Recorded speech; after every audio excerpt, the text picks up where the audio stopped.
Welcome to the Deep Dive. Today we're diving into a book you sent our way, Make Your Bed, by Admiral William H. McRaven. Yeah. He's got quite the resume. He does. Navy SEAL commander of U.S. Special Operations Forces. Yes. And this book actually comes from a really powerful commencement speech Right. that he gave at UT Austin. Back in 2014. 2014. I think it was 2014. Oh, I think so, yeah. And it still resonates with a lot of people today. Yeah, the speech really went viral. It did. And it really had a big impact on a lot of people. So we're going to do a deep dive into this book for you. And basically what we want to do is cut through all the details, the anecdotes and all that kind of stuff, and get to the core of the wisdom. Yeah. You know, what are the real lessons McRaven learned in the intense environment of SEAL training? And how do those principles apply to the challenges that we all face in our daily lives? Right. So let's jump right in. Okay. So the first thing, this might sound almost a little too simple, Yeah. but he talks about the importance of starting your day by making your bed. Right. And it seems like such a trivial thing. But as he explains it, you know, you start to realize it's about so much more than just neatness. Yeah, absolutely. I mean, he sets the scene really well. He does. In the book, talking about the SEAL training barracks down in Coronado, California, Yeah. right by the Pacific Ocean.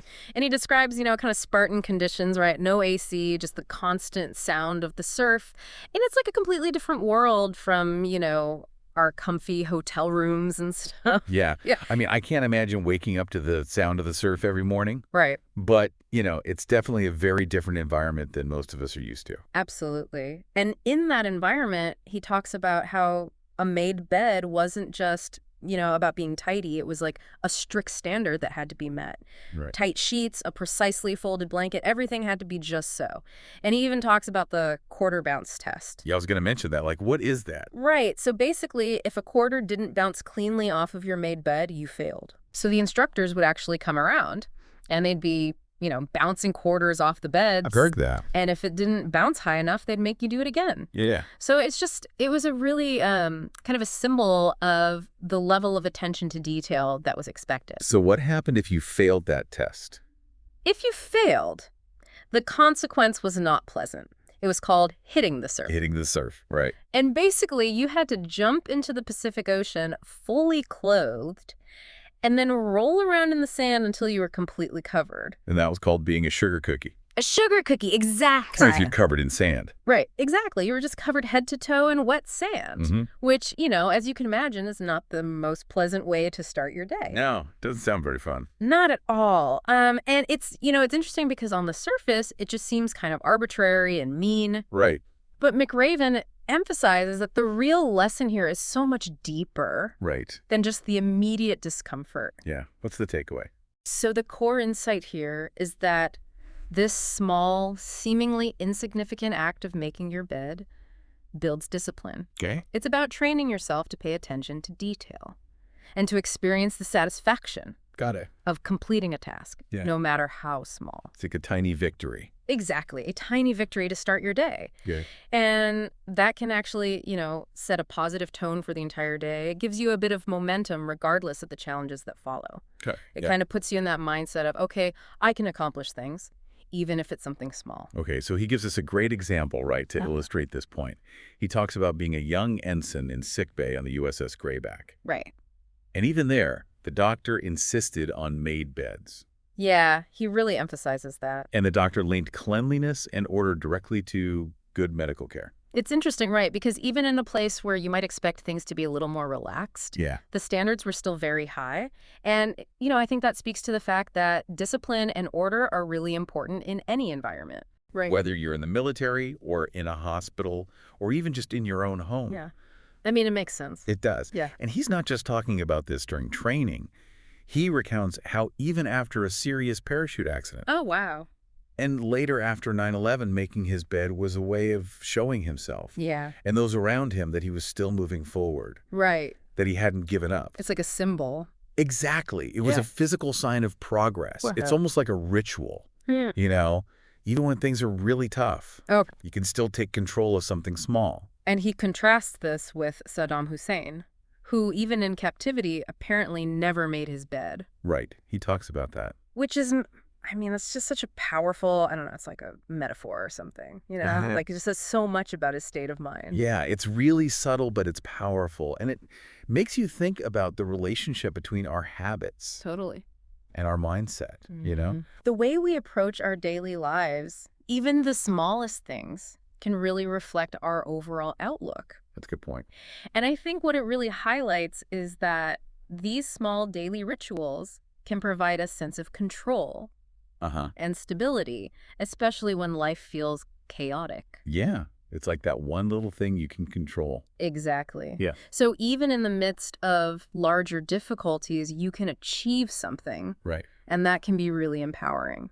Okay, so let's move on to the second core principle. All right. You can't go it alone. You can't go it alone. Absolutely. And this is a message that, really hits home. Yeah. For so many different situations in life. It does, in so many different situations. And what's fascinating about SEAL training is that they intentionally foster this understanding from the very beginning. Right. So he talks about how these 7-man boat crews are constantly carrying around this 10-foot rubber raft. Yeah. And they're, running with it, they're paddling it. It's a literal shared burden. Right. And that constant physical interdependence creates a really powerful bond. It's like it's a physical representation of teamwork. Absolutely. I mean, you can't do it by yourself. Yeah, and he points out that when someone was sick or injured, the others had to pick up the slack. Right. And that shared vulnerability forces you to rely on each other in a really profound way. That's a good point. And I think for you listening, it highlights the importance of having a strong support system in place, because you never know when you're going to need it. Yeah, no one's an island. Exactly. No one can do it all alone. And this isn't just about having someone there to physically help you, right? It's about that shared responsibility. Yeah. It's about knowing that you're not facing challenges in isolation. Right. That there are people who have your back. Yeah. And that you can count on them. Yeah. And McRaven shares a really powerful personal example of when he absolutely couldn't go it alone. Right. His near-fatal parachute jump. And that is a harrowing story. I mean, It is. Mid-air collision, parachutes tangled, brutal opening, and then he sustained just devastating pelvic injuries. It's incredible he even survived. Yeah, it's a miracle he survived. It's a miracle. And what followed really underscores the power of having the right people around you. Yeah. He talks about his wife, Georgian, and her unwavering support and her kind of, tough love approach. Okay. That kept him focused on recovery. Right. He mentions the constant visits and calls from friends and his boss, Admiral Eric Olson, who actually found a way for him to continue his SEAL career. Wow. Despite the extent of his injuries. So that network of support. That's huge. It was critical to his recovery and his ability to keep going. And I think it just drives home the point that no matter how capable you might be, everyone needs to lean on others at some point. That's a good point. And, building those strong relationships isn't just like a nice to have. Right. It's essential for navigating life's inevitable difficulties. Yeah, that's a good takeaway.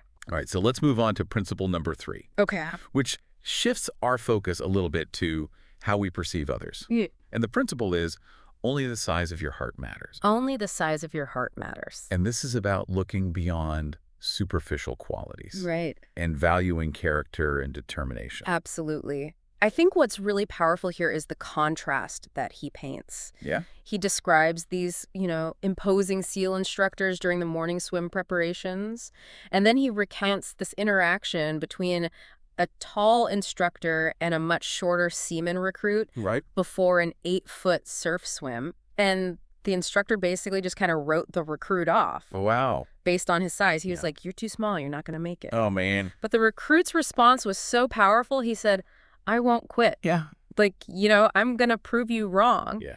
And the instructor kind of quietly whispered back to him, "Prove me wrong." A great little challenge. It is. It's a challenge. And it really encapsulates what SEAL training is about at its core. What is that? It's about proving your grit. Okay.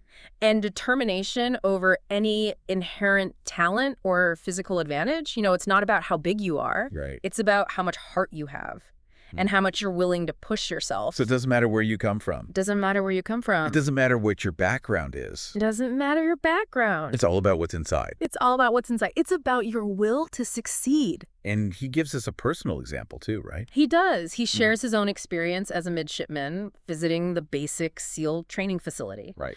And he encountered this guy, Lieutenant Tom Norris, who he initially misjudged. Yeah. He saw Norris as this kind of frail civilian Right. looking at photos of SEALs in Vietnam. And, he made a snap judgment. Yeah. Based on appearance. And it turned out he was completely wrong. I mean, that just goes to show you. You're right. Don't judge a book by its cover. Absolutely. Lieutenant Tom Norris was a Medal of Honor recipient. Wow. A man who overcame being deemed too small for SEAL training. Yeah. And went on to perform acts of incredible heroism in Vietnam. I mean, we're talking about rescuing downed airmen. Wow. Surviving, being shot in the face. His story is truly extraordinary. It's amazing. And he later served with the FBI's hostage rescue team. Wow. So, it just shows that you can't always tell what someone's capable of by looking at them. So for you, what's the real takeaway from this principle? I think it's a reminder to avoid making those quick judgments based on appearances. Yep. True strength lies within, in that size of your heart that McRaven's talking about. And it makes you wonder, Yeah. how often do we underestimate people Right. based on superficial qualities? And what might we miss out on as a result? That's a good point. So yeah, this principle really encourages us to look beyond the surface and value the inner fortitude and resilience that people possess, regardless of their outward presentation. Really good takeaway. Yeah. All right. Let's move on to principle number 4, which is a tough one, I think, for a lot of people. It is. And that is, life's not fair, drive on. Right. Life's not fair, drive. And, we hear that all the time. Right. But it's hard to actually live by. Yeah, it's a lot easier said than done. It is. And I think this lesson is brought to life through the experience of the sugar cookie punishment. Oh, yeah. I mean, imagine being ordered to jump into the surf fully clothed Yeah. and roll around in the sand for seemingly no reason. It must have been incredibly frustrating. And cold. And cold and demoralizing. Yeah. It seems so pointless. It does. It seems totally random and pointless. Right. And he really emphasizes that discomfort and the lack of any logical explanation for it. Right. And it's during one of these moments that he encounters Lieutenant Philip L. Moki Martin, Okay. a highly respected SEAL instructor and a Vietnam veteran. And Moki gives him this really calm but direct explanation. He says, "Life isn't fair. And the sooner you learn that, the better off you will be." Wow. I mean, that's kind of blunt. It is blunt. But true. But it's true. It's a real turning point, I think, in the book.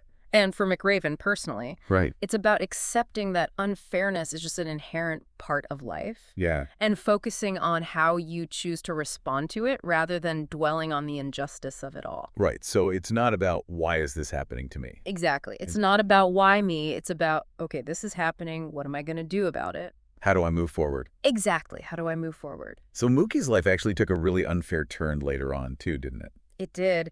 And it's a story that really highlights the power of this principle. Yeah. He was in a head-on bicycle collision Oh, wow. that left him paralyzed from the waist down, and he had very limited arm movement. Oh, man.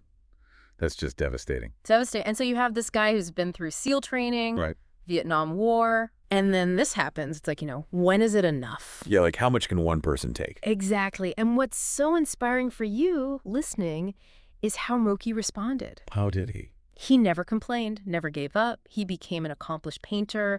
He fathered a child, and he even founded the Super Frog Triathlon, Wow. which is a really, really challenging triathlon. So he really embodied that drive-on mentality. He did. He focused on what he could still do rather than what he'd lost. Right.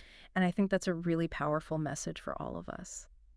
So McRaven connects Mookie's story to other figures in history who faced immense unfairness, Right. like Helen Keller, Nelson Mandela, Stephen Hawking, and Malala Yousafzai. Yeah, he uses those examples. Really big names. Big name. And the point is that our character isn't defined by the unfair things that happen to us, Absolutely. but by how we navigate those challenges. How we respond. Exactly. It's not about what life throws at you. It's about how you catch it. That's a great way to put it. And for you, it's a reminder to focus on what you can control when facing difficult situations. Okay, that's good. Yeah. All right, principle number 5 Right. offers a bit more of an optimistic perspective, and that is failure can make you stronger. Right. Now, we hear that all the time. We do. It's a common saying. It is. But McRaven gives us a very specific example from his own training Right. that really brings it to life. Yeah. He talks about this challenging swim where he and his swim buddy, Ensign Mark Thomas, Right. they consistently lagged behind the rest of the class. Yeah, they were always at the back of the pack. Always at the back of the pack. They just couldn't seem to keep up. What happened? And, in SEAL training, your swim buddy is really important. Right. They're a team. And so if one of you fails, you both fail. That makes sense. And so because they kept failing this swim, they were put on something called the circus list. A circus? Yeah, and this was basically 2 extra hours of really, really punishing calisthenics and relentless harassment from the instructors. It's designed to break you. Pretty much. And he describes it as a potential death spiral A death spiral? of fatigue and repeated failure. Right. So you're already exhausted from training, then you fail a swim, and you get put on this list, and it's just this extra layer of, difficulty and punishment. So what kind of things were they doing in the circus? Oh, all sorts of brutal stuff. Hundreds of push-ups, sit-ups, flutter kicks. Flutter kicks. In the sand. Oh, yeah. Oh, those are tough. Oh, brutal. It was just designed to wear you down. And what was the point of all this pressure? So the intent behind the circus was really to push individuals beyond their perceived limits. Okay. To test their resilience Right. under extreme fatigue and stress. And I think what's so fascinating for you listening is the unexpected outcome. What happened? Instead of breaking them, the circus actually made McRaven and his buddies stronger and faster swimmers. All those extra exercises, all that pushing actually paid off in a way they hadn't anticipated. So they got used to the punishment. Kind of, yeah. Their bodies adapted, they built up their endurance, and it actually helped them improve their swimming. So they started moving up in the pack. Yeah, they started moving up. They were no longer at the back. And then they even finished first in the final 5-mile open ocean swim, Wow. much to the instructor's surprise. Oh, that's a great story. It's a powerful testament to how pushing through those really tough times can lead to unexpected growth and strength. So that's like a physical example. Right. He gives us a professional example too, right? He does. He talks about being relieved of his SEAL Squadron command, which was a significant career setback. I mean, it's a major failure. A huge failure. Right. And, a lot of people would have been crushed by that. Yeah. But how did McRaven respond? What did he do? He chose to persevere. He took a second chance. And he used that past failure as fuel to excel in his new role. And he eventually regained the respect of his men and went on to achieve significant success. So even though it was this horrible failure, it ultimately made him a better leader. Exactly. I mean, he faced further stumbles along the way. Right. But those earlier circuses, both in training and in his career, had prepared him to keep going Yeah. and to learn from those experiences. It's like you're building up that resilience. You're building up resilience. And I think, for you, the takeaway here is that setbacks are inevitable. Right. But there are also opportunities for growth if you choose to see them that way. It's all about how you respond. Exactly. Okay, that's good. Okay. So principle number 6, it's all about pushing your limits. And it is. You must dare greatly. You must dare greatly. And this just sounds like it's about stepping outside of your comfort zone. It is. It's about taking risks. It's about pushing yourself beyond what you think you're capable of. And he uses this obstacle on the SEAL course as a perfect example. Right. He calls it the slide for life. The slide for life. What is that? So it's basically a 30-foot tower with a 100-foot rope. Okay. And you have to slide down this rope Okay. to get to the other side. And there are 2 ways to do it. There's 2 ways. There's 2 ways. There's the safer, slower way, what they call the possum style, which is basically where you inch your way down Okay. very slowly, very carefully. And then there's the faster but much riskier way, which they call the commando style, The commando style. where you go head first. Oh, wow. So you're basically free falling down this rope. Oh, man. It's intense. So it's like you have to choose between playing it safe and really pushing your limits. Exactly. And, at first, McRaven chose the safer route, Right. the possum style, and he got some pretty pointed feedback from a Vietnam veteran instructor Yeah. who basically told him he was being a wimp, Oh, wow. And I think that was a real turning point for him. He realized that sometimes playing it safe can actually hold you back. So he decided to overcome his fear and go head first. And he did it. He did it. And not only did he conquer the obstacle, he actually achieved a personal best Wow. and earned the instructor's respect. So it's a really simple but powerful lesson I never about heard. trusting your abilities and taking calculated risks to achieve more. Okay, that's good. Yeah. So this principle then connects to this high-stakes hostage rescue mission Right.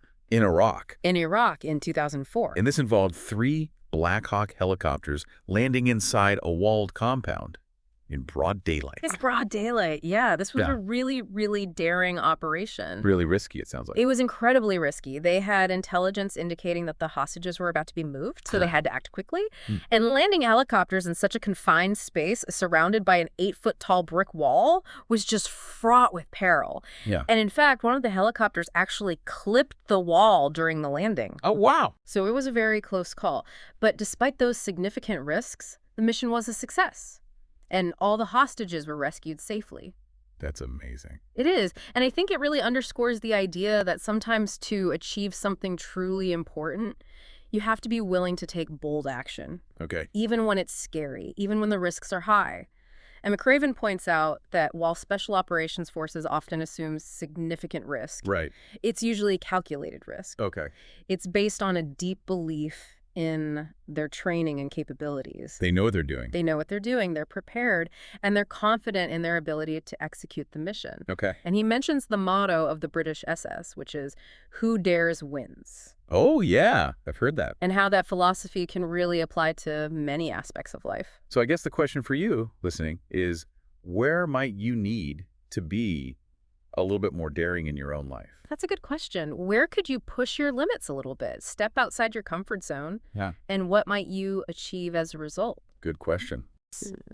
Okay, let's move on to principle number 7, which is stand up to the bullies. Stand up to the bullies. Right. And this is about, confronting those who intimidate and oppress. Exactly. It's about not letting fear control you. And he uses a really powerful analogy to illustrate this principle. Yeah, he describes this 4-mile night swim Okay. off San Clemente Island, and these waters are known to be inhabited by great white sharks. Oh, wow. So just imagine the feeling of being alone in the dark with that potential threat lurking beneath you. It's pretty unsettling. Yeah, no thanks. But the trainees, they knew the risks, Right. and they were determined to become SEALs. That goal was so important to them Right. that they were willing to face that danger. Wow. And I think that speaks to the fact that courage is essential Okay. for overcoming any obstacle and for resisting tyranny in all its forms. Right. So he connects this to his experience overseeing Saddam Hussein's confinement Right, after he was captured. after he was captured. And, even though Saddam was stripped of his power, he initially tried to intimidate Yeah, the new Iraqi leaders who came to see him. really.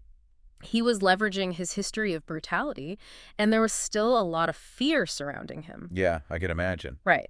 So McRaven recognized that, Yeah. and he took action. He isolated Saddam, and he made sure the guards didn't interact with him. Okay. And this sent a clear message that Saddam was no longer in control. Right. The era of intimidation was over. And ultimately, he was held accountable. Exactly. He was transferred to Iraqi authorities and hanged for his crimes. Right. And I think the parallel he draws between bullies in different contexts, from schoolyards to workplaces to entire nations, and sharks sensing fear is really interesting. It is.